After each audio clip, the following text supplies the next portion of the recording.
ഓരോ സമയത്ത് ഓരോ പോലെ ആയിരിക്കും.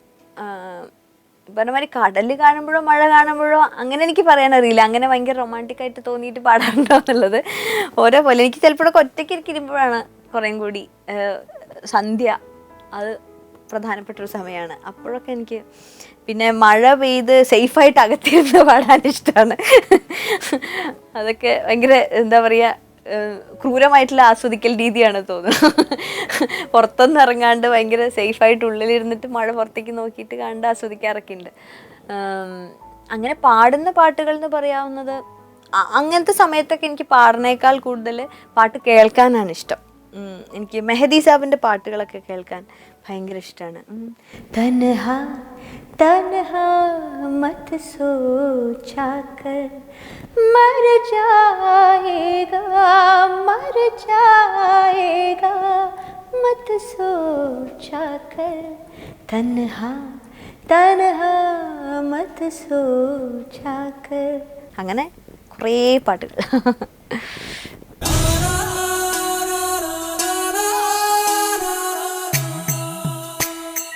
മ്യൂസിക് ഡിറക്ഷൻ അല്ലെങ്കിൽ അത് കമ്പോസ് ചെയ്യുക എന്ന് പറയുന്നത് വളരെ വലിയൊരു വാക്കാണെന്ന് എനിക്ക് തോന്നിയിട്ടുള്ളത്.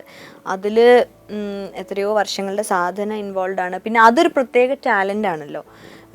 പിന്നെ എനിക്ക് തോന്നിയിട്ടുള്ളത് എന്താ വെച്ചാൽ പാട്ട് മൂളി നോക്കാത്തവരായിട്ട് ആരും ഉണ്ടാവില്ല. ഇപ്പോൾ ചില വരികൾ നമുക്ക് കിട്ടുമ്പോഴാണെങ്കിലും ചില വരികൾ നമുക്ക് തന്നെ മനസ്സിൽ തോന്നുമ്പോഴാണെങ്കിലും അതിന് ഒരു ഈണം മനസ്സിൽ തോന്നും. അത് മ്യൂസിക് ഉള്ളിലുള്ള എല്ലാവർക്കും തോന്നും. അങ്ങനെ കുറേ പാട്ടുകളും കുറേ ട്യൂണുകളൊക്കെ നമ്മുടെ മനസ്സിൽ എവിടെയെങ്കിലും ഉണ്ടാവും. അപ്പോൾ ആ കാര്യങ്ങളൊക്കെ ഒരു മ്യൂസിക് കമ്പോസർ എന്നുള്ള രീതിയിൽ അല്ലെങ്കിൽ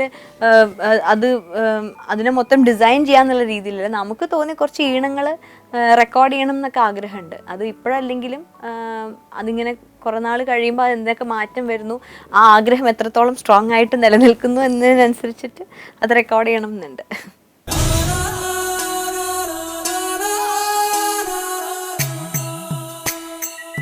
അഭിനയം എന്ന് പറഞ്ഞ പ്രൊഫഷനോടുള്ള എല്ലാ റെസ്പെക്റ്റും സ്നേഹവും ഒക്കെ ഉണ്ട് എനിക്ക് അഭിനയിക്കാൻ കുറച്ച് ഓപ്പർച്യൂണിറ്റീസ് ഉണ്ടാവുകയും ചെയ്തിരുന്നു. പക്ഷേ എന്തോ എനിക്ക് തോന്നുന്നു, ഞാൻ പറഞ്ഞല്ലോ, ഞാൻ ഡാൻസും മ്യൂസിക്കും ഒരേപോലെ ചെയ്തിട്ട് പോലും ഇപ്പോൾ ഡാൻസ് ചെയ്യാൻ എനിക്ക് പറ്റാറില്ല. മ്യൂസിക്കിൽ മുഴുവൻ സമയവും മാറ്റി വെച്ചിട്ട് ഇപ്പം ഞാൻ ചെയ്യുന്ന പ്രാക്ടീസ് ഒന്നും തന്നെ കുറവാണ് എന്നുള്ള അഭിപ്രായം എനിക്കില്ല. അപ്പോൾ അതുകൊണ്ട് ശ്രദ്ധ മുഴുവൻ മ്യൂസിക്കിലേക്ക് മാറ്റി വെച്ചിരിക്കുന്നു എന്നുള്ളതാണ് പ്രധാനപ്പെട്ട കാര്യം. അങ്ങനെ അഭിനയത്തിനെ കുറിച്ചിട്ട് ഒരു സമയത്തും അങ്ങനെ ആലോചിച്ചിട്ടേ ഇല്ല മനസ്സിൽ.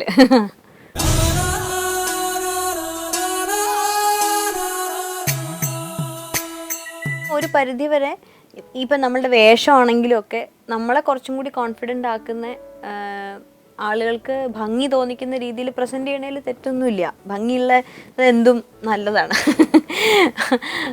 അങ്ങനെ അതൊന്നും ഒരു മ്യൂസിക്കിനെ എത്രമാത്രം അത് ഹെൽപ്പ് ചെയ്യുന്നൊന്നും എനിക്ക് ചോദിച്ചാൽ എനിക്ക് അറിയില്ല. ഒരു പരിധി വരയ്ക്കും. ഇപ്പോൾ നമ്മൾ ഒരു പരിധി വരെ പാട്ട് ഭംഗിയായിട്ട് പാടുന്നു, അങ്ങനെ ഒരു സ്ഥലത്ത് അതിൻ്റെ ഒരു നിറത്തിനും അതിൻ്റെ ഒരു ഭംഗിക്കൊക്കെ വേണ്ടിയിട്ട് നിൽക്കുക എന്നുള്ള ഉപരിയായിട്ട് നമ്മൾ മ്യൂസിക്കിൻ്റെ ഒരു സ്പിരിച്വൽ ലെവലിലേക്ക് പോകുമ്പോൾ ഇതൊന്നും സഹായിക്കില്ല. അത് വേറെ തന്നെ ഒരു വിഷയമാണ്. പക്ഷേ ഇത് വിഷ്വലുകളുടെയും കൂടി ഒരു കാലമാണല്ലോ. അപ്പം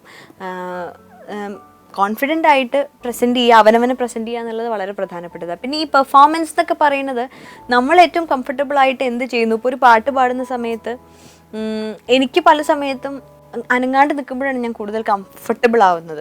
അല്ലാണ്ട് പെർഫോം ചെയ്ത് പാടുന്നതോ ഡാൻസ് ചെയ്ത് പാടുന്നതോ എന്നുള്ള തെറ്റാണെന്നുള്ളൊരു ധാരണ മനസ്സിൽ വെച്ചുകൊണ്ടല്ല. പാടുന്ന സമയത്ത് നമുക്ക് കൈ എടുക്കാനാണ് തോന്നുന്നതെങ്കിൽ അത് ചെയ്യുക, നമുക്ക് ഡാൻസ് ചെയ്യാനാണ് തോന്നുന്നതെങ്കിൽ അത് ചെയ്യുക. ആ സമയത്ത് നമുക്ക് എന്ത് ചെയ്യാൻ ആത്മാർത്ഥമായിട്ട് നമ്മൾ ഉള്ളുകൊണ്ട് തോന്നുന്നു അത് ചെയ്തു കഴിഞ്ഞാൽ അത് ആളുകൾക്കും ഇഷ്ടമാവും. അല്ലാണ്ട് പെർഫോമൻസിന് വേണ്ടി ഇങ്ങനെ ഏച്ചുകൂട്ടി ചെയ്യുമ്പോഴാണ് അത് കുറച്ച് ഓടായി നിൽക്കണമെന്നാണ് എനിക്ക് തോന്നണേ. അതർവൈസ് നമുക്ക് ഇഷ്ടമുള്ള കാര്യം മനസ്സും തുറന്ന് ചെയ്യണതിൽ ഒരു തെറ്റുമില്ല.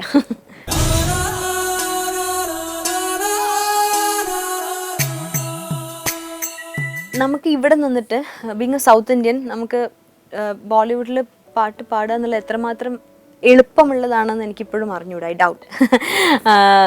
സൗത്ത് ഇന്ത്യൻ ലാംഗ്വേജസിൽ പാടുന്നുണ്ട്, ഇതൊരു ഹോൾ യൂണിറ്റായി മാറിയിട്ടുണ്ട്. Of course there is a big change. Rahman sir എന്ന് പറഞ്ഞ ആൾ ഉണ്ടാക്കിയിട്ടുള്ളൊരു ചേഞ്ച് വളരെ പ്രധാനപ്പെട്ടതാണ്. സോ പാട്ടുകൾ ഹിന്ദി സോങ്സ് ഞാൻ ആൽബംസിന് വേണ്ടിയിട്ടൊക്കെ റെക്കോർഡ് ചെയ്തിട്ടുണ്ട്. അല്ലാണ്ട് ഫിലിം ഇൻഡസ്ട്രിയിൽ, നോർത്ത് ഇന്ത്യൻ ഫിലിം ഇൻഡസ്ട്രിയിൽ പാടുക എന്നുള്ളതിനെ കുറിച്ച് ഇപ്പോഴൊന്നും ഞാൻ ആലോചിച്ചിട്ടില്ല. മേ ബി അത് എനിക്ക് മാത്രമല്ല എല്ലാവർക്കും അങ്ങനെ എല്ലായിടത്തും പോയിട്ട് പാടാനുള്ള ഓപ്പർച്യൂണിറ്റീസ് ഉണ്ടാവട്ടെ എന്നാണ് ഞാൻ വിചാരിക്കുന്നത്.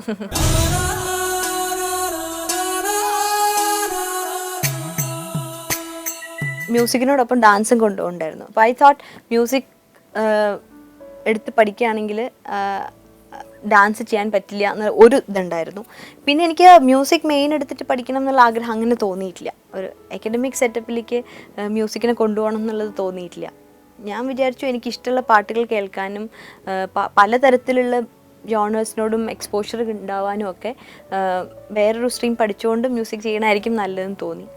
അപ്പം അതിന് അക്കൂട്ടത്തിൽ കുറച്ച് സ്ട്രെസ്സ് കുറവുള്ളതെന്നുള്ള രീതിയിലാണ് ബാച്ചിലേഴ്സ് ഇൻ ഇംഗ്ലീഷ് ചൂസ് ചെയ്തത്. പക്ഷെ അത് അങ്ങനെയല്ല എന്നുള്ളത് പിന്നീട് ജോയിൻ ചെയ്തപ്പോൾ മനസ്സിലായി. എല്ലാത്തിനും ഒരേ എഫേർട്ടാണ് എന്നുള്ളതും. എനിക്ക് ലിറ്ററേച്ചറിനോടുള്ളൊരു ഇഷ്ടവും അവിടെ ഉണ്ടായിരുന്നു. I see trees of green, red roses too. I see them bloom for me and you. And I think to myself, what a wonderful world.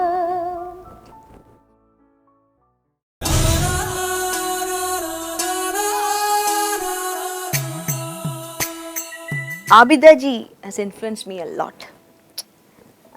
I just love her.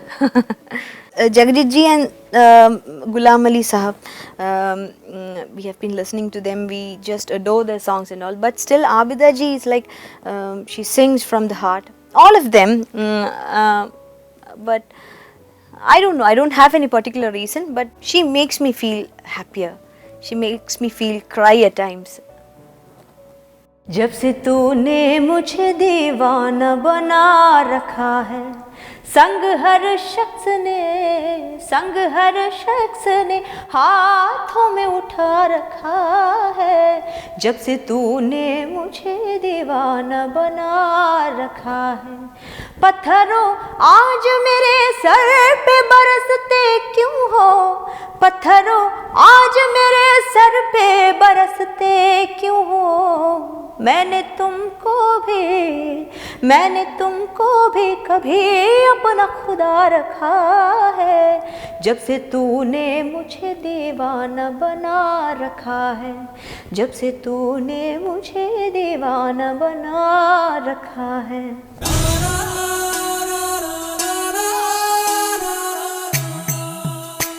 പല തരത്തിൽ പാടുന്ന ആളുകൾ ഉണ്ട് ഇപ്പോൾ. അപ്പം അതുകൊണ്ട് തന്നെ ഓരോ സമയത്തും ഓരോ തരത്തിലുള്ള മ്യൂസിക്കാണ് ഹൈലൈറ്റ് ചെയ്യപ്പെടുന്നത്. കൈൻഡ്സ് ഓഫ് ജോണേഴ്സ് ആണെങ്കിലും ഫിലിമിൽ എക്സ്പ്രസ് ചെയ്യുന്ന രീതികളാണെങ്കിലൊക്കെ ഡിഫർ ചെയ്യുന്നുണ്ട് ടൈം ടു ടൈം. സോ എനിക്ക് തോന്നുന്നത് ഫിലിം മ്യൂസിക്കിനെ മാത്രം പ്രധാനപ്പെട്ട ഫോക്കസായിട്ട് വെക്കുന്നതിൽ അർത്ഥമില്ല. ഇനിയുള്ള സമയം അങ്ങനെയുള്ളതാണെന്ന് എനിക്ക് തോന്നുന്നത്. പ്ലേ ബാക്ക് സിംഗിങ് ആണ് എൻ്റെ കരിയർ എന്നുള്ളത് അങ്ങനെ പറയാൻ പറ്റും എന്ന് എനിക്ക് തോന്നുന്നില്ല. മ്യൂസിക്കിന് പാഷനേറ്റ് ആയിട്ട് വർക്ക് ചെയ്യുക, അത് not necessary that you practice classical music എന്നുള്ള അങ്ങനെയൊന്നുമില്ല. ഇഷ്ടമുള്ളത് എന്താണോ അത് സിനിമയുടെ പുറത്തും എക്സ്പ്രസ് ചെയ്യാനുള്ള സ്പേസ് ഉണ്ടാവണം നമുക്ക്. അങ്ങനെയാകുമ്പോൾ നമുക്ക് കുറേ നാൾ കണ്ടിന്യൂ ചെയ്ത് പോകാൻ പറ്റും എന്നാണ് എനിക്ക് തോന്നണേ. അല്ലാണ്ട് സിനിമയെ മാത്രം ഡിപ്പെൻഡ് ചെയ്തിട്ട് ഒരു കരിയറും ഇല്ല, അങ്ങനെ ഒരു ആലോചന അതിൽ ഞാൻ വിശ്വസിക്കുന്നുമില്ല. പിന്നെ ഓരോ കാലത്തും ഇങ്ങനെ ഈ സമയത്തിൻ്റെ അത്തരം കൺസ്ട്രെയിനുകളെയൊക്കെ മറികടന്നിട്ടുള്ള പെർഫോമേഴ്സ് എന്ന് പറഞ്ഞിട്ടുണ്ടെങ്കിൽ അവർ അങ്ങനെ ഒരു ലെജൻഡറി ലോട്ടിലേക്ക് കടന്ന ആൾക്കാരെന്ന് പറഞ്ഞാൽ അവർ അത്രയും വർക്ക് ചെയ്യുന്നവർ. അപ്പം ദാസാറിൻ്റെ കാര്യം നമ്മൾ പറഞ്ഞു. കഴിഞ്ഞ ഒരു പ്രോഗ്രാമിന് അദ്ദേഹത്തിൻ്റെ കൂടെ പാടാൻ ഭാഗ്യവശാൽ അങ്ങനെ ഒരു ഓപ്പർച്യൂണിറ്റി ഉണ്ടായപ്പം ഷോ കഴിഞ്ഞ് the next day morning when we went to meet him, he was practising, he was writing notations on kirtanas. So അതുകൊണ്ടാണ് ആ പ്രാക്ടീസ് അല്ലാണ്ട് വേറൊരു വാക്കും അവർക്കൊന്നും പറയാനില്ല. സോ അതായിരിക്കും അത്രയും നാളുകൾ അവരെ ഇങ്ങനെ നിർത്തുന്നത്.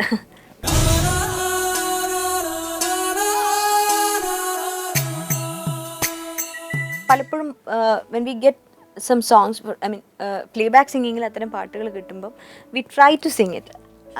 അത് നമുക്ക് പറ്റുന്നതാണോ എന്നുള്ളത് അവരാണ് ഫൈനലി ഡിസൈഡ് ചെയ്യാറ് മിക്കപ്പോഴും. അങ്ങനെ അല്ലാതെ എനിക്ക് അറബിക് കൈൻഡ് ഓഫ് സോങ്സ്, അത് ഈ Persian nuances are very similar to നമ്മളുടെ ക്ലാസിക്കൽ മ്യൂസിക്കിൽ. അപ്പം ഇതിൽ ട്രെയിനിങ് എടുത്ത ഒരാൾക്ക് അത് പാടുമ്പം പെട്ടെന്ന് അതിൻ്റെ ഒരു ഛായ വരാൻ സാധ്യതയുണ്ട്. അപ്പം പാടുമ്പോൾ നമുക്കറിയാലോ it's not comfortable for me, ഇത് ശരിയാവുന്നില്ല എന്നുള്ള അറിയാലോ. അങ്ങനെ ഒരു തവണ ഞാൻ ആ അറബിക് ഒരു സോങ് കിട്ടിയപ്പോൾ അത് ശരിയാവുന്നില്ല എന്നുള്ളത് പറഞ്ഞിരുന്നു. അതിൽ തെറ്റൊന്നുമില്ല.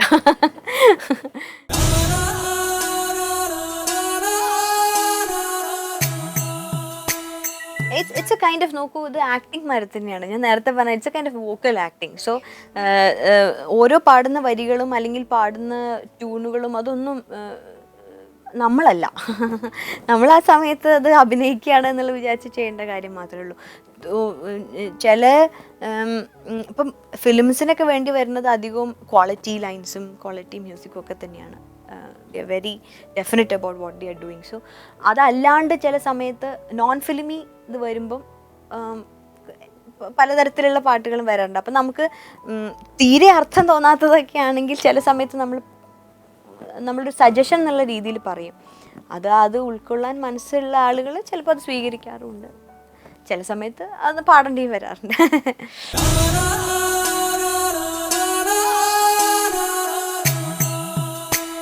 നെക്സ്റ്റ് ജനറേഷൻ ഇനിയും വന്നില്ല.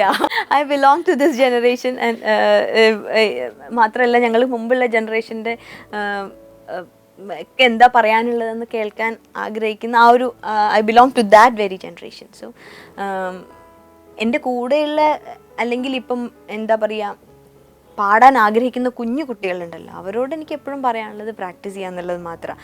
ഇറ്റ്സ് നോട്ട് ഒരു എന്താ പറയുക ഒരു അഡ്വൈസ് എന്നുള്ള രീതിയിലല്ല, മറിച്ച് നമ്മൾക്ക് പറഞ്ഞു തന്നിട്ടുള്ള കാര്യം I am just sharing as a friend or A sister like that.